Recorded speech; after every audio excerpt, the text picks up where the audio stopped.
And go.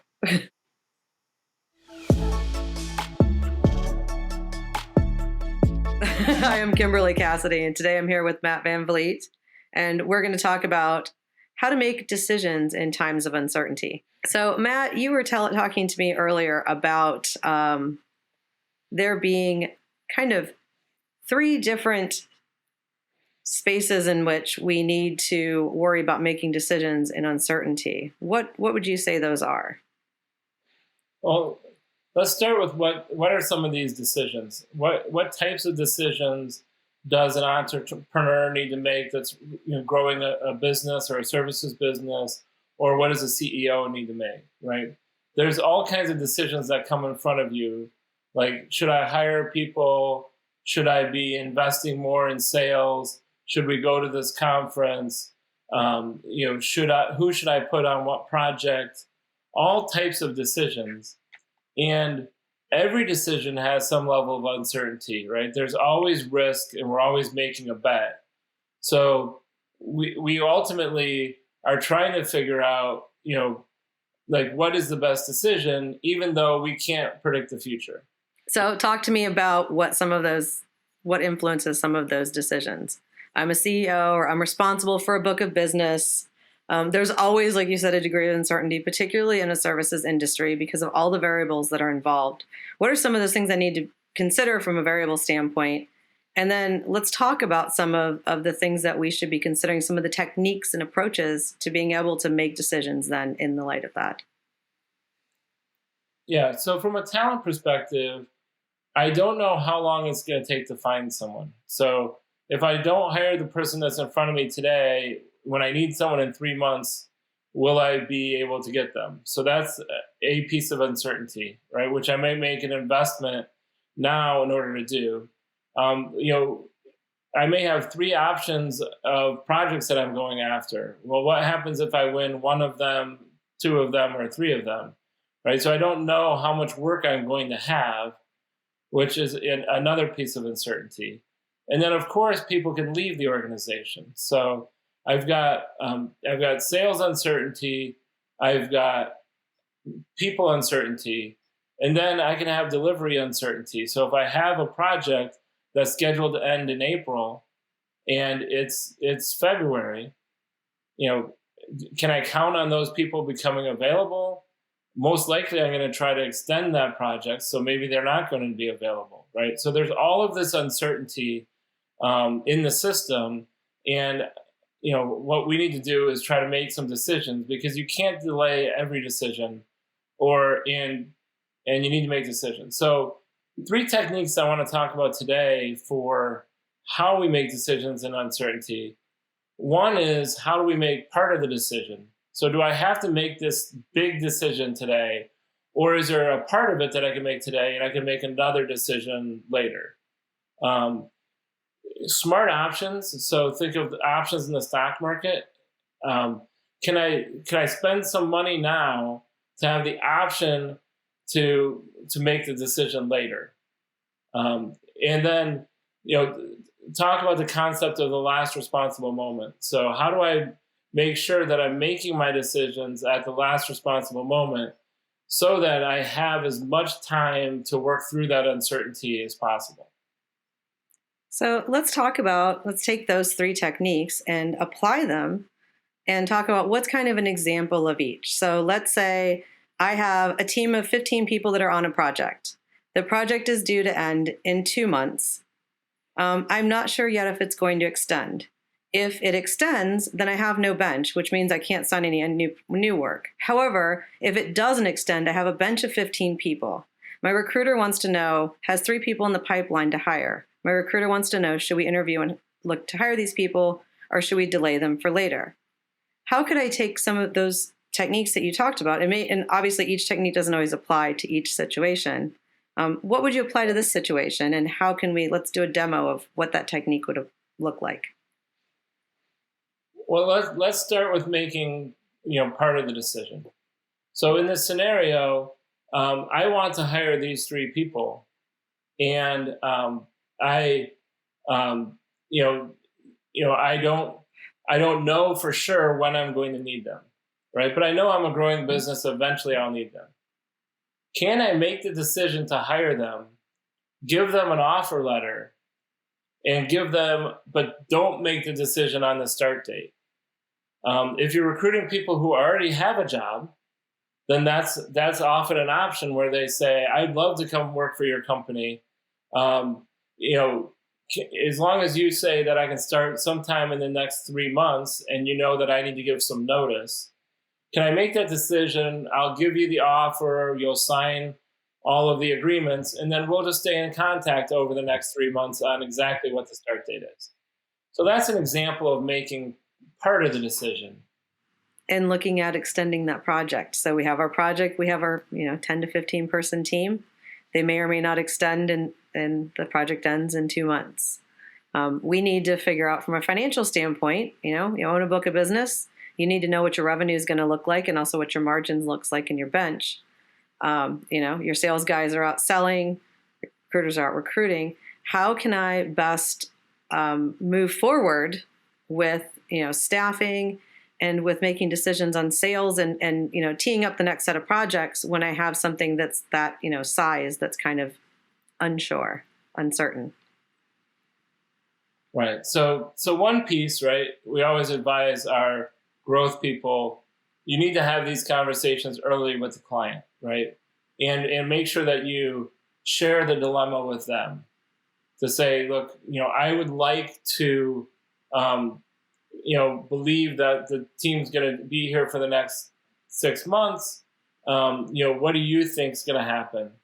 And they can then tell you either, for sure they're staying, maybe, it depends on this, or, I don't think it's going to extend. If they tell you that they don't think it's going to extend, that's fairly easy. You can plan for that. If they tell you for sure it's going to extend, you need to evaluate, well, how certain am I, right? So you told me that. Do I need to get contracts in place? Are you able to, do you already have the budget? Do you have those things, right? So the next thing to come back with is maybe I need to give guidance to say, I'm going to, within your company, you may decide, look, this is going to extend it. They told me it's going to take, 6 weeks to get the paperwork. It's 8 weeks away from when it's going to end. I told them that, that's cutting it way too close, that I'm not going to be able to guarantee they get these exact 15 people.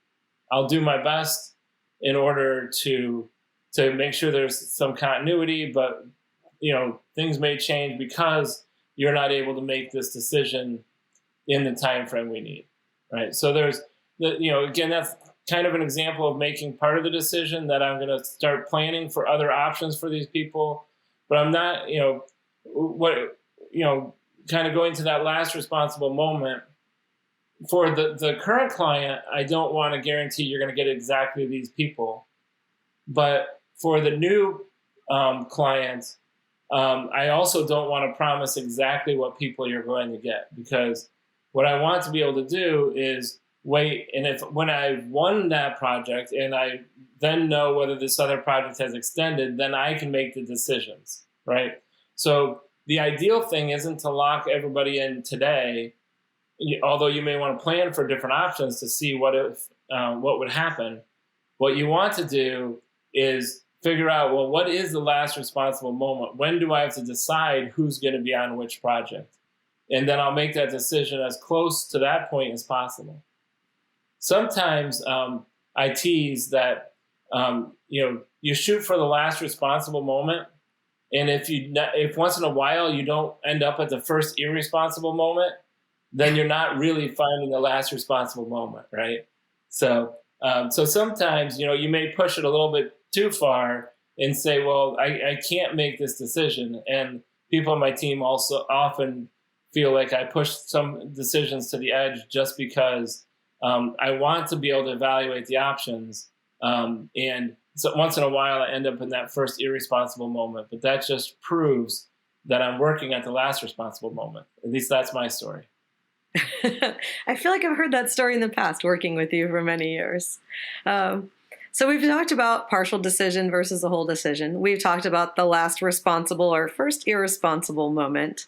The one thing we haven't talked about is kind of the notion of investing now, so that to kind of give yourself some room for a decision, to make that decision. We talked about, I have 15 people, they're rolling up a project. We talked about we're hiring, we're not hiring. It feels like those things come together. What if we're not making a decision between, I have a project ending and a new project I'm trying to also start, or I have a project I'm trying to extend and I have a project I'm trying to start. But making a decision, I have the same 15 people and I can't put them in two places at once. So I need to, if I'm going to have a chance of doing both of them, I actually need to make some hiring decisions now and be able to pull the trigger now so that I have people onboarded in time. Is that a place where that invest now, decision later piece would apply? Yeah. So, some people call it, options or smart options.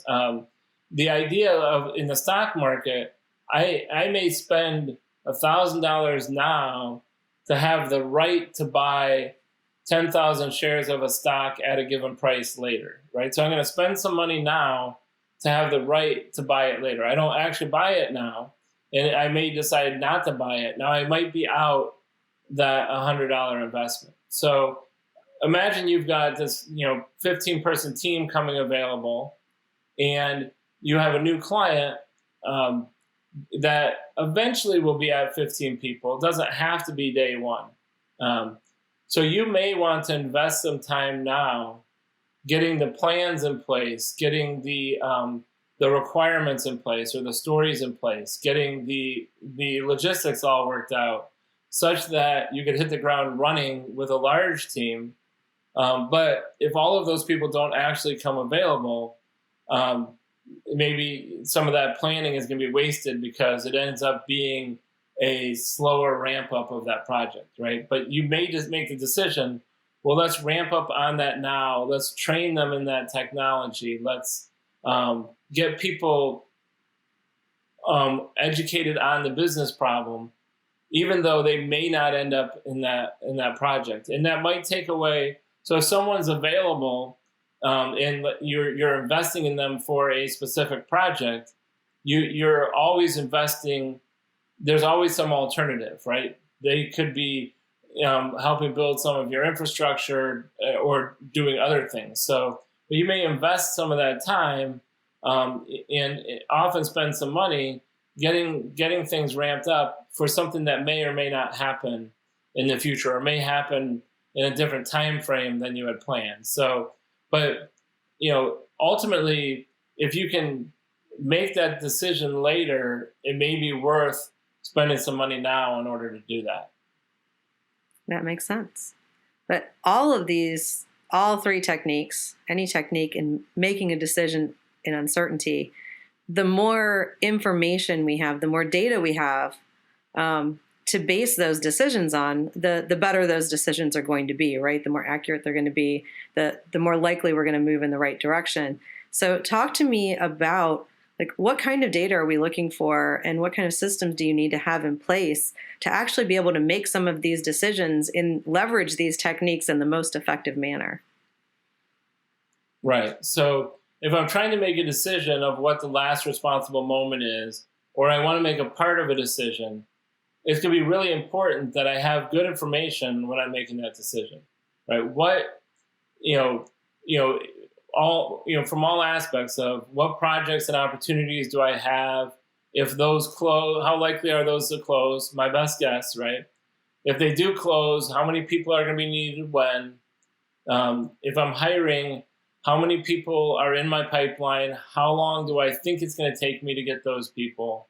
What's my average turnover as an organization? So there's a whole lot of data I need. And if I have that data, then even though there's a lot of uncertainty, I have a good bit of data to make my decision on, right?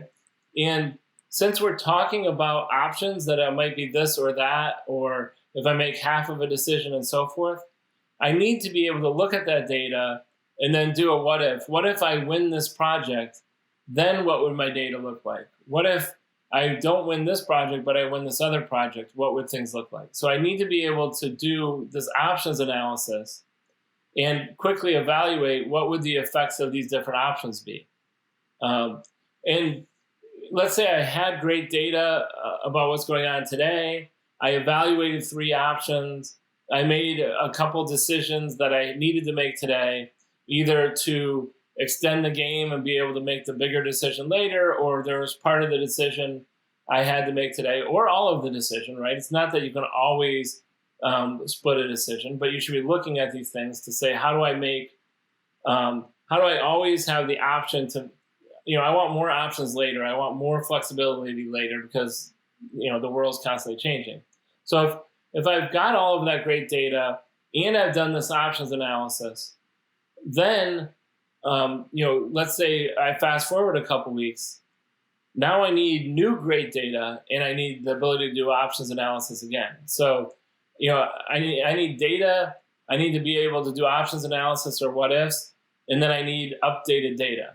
So having a system and a cadence as an organization that's constantly getting me updated data and giving me the ability to slice and dice and make decisions is essential, especially because in these uncertain times, I'm going to be making a lot of small decisions, and I can't have it be an extraordinary effort for any one of those decisions. That makes sense. Ties into what you and I talked about forecasting the other day. That's one of the last times we had one of these conversations. So I feel like we've had a pretty robust conversation around making decisions in uncertainty. We provided 3 solid techniques for approaching that, and some things that we need to know as far as data is concerned so that we can actually apply those techniques. What else are we missing, Matt, that we need to make sure that we're considering and that we're aware of when we are making decisions in times of uncertainty, which is almost always, right? I mean, let's face it, there's a lot of uncertainty, in particularly in the services industry, even in the best of times. Yeah. I would say that you need a cadence in place for what decisions are made when and who needs to be involved. You need the data to make those decisions, and then you need the follow-up to execute those decisions. If you do those things, you're going to be ahead of the game. Thank you, everyone, for joining us today for yet another fun conversation. We hope that you like our videos, and please literally click like on our videos, put comments in the bottom, and tell us if you like them. If you don't, then by all means, tell us that as too. We are all about iterative improvement. So if there's something you want to hear us more about, let us know. If there's something we talk too much about, let us know that as well. And we look forward to the next one.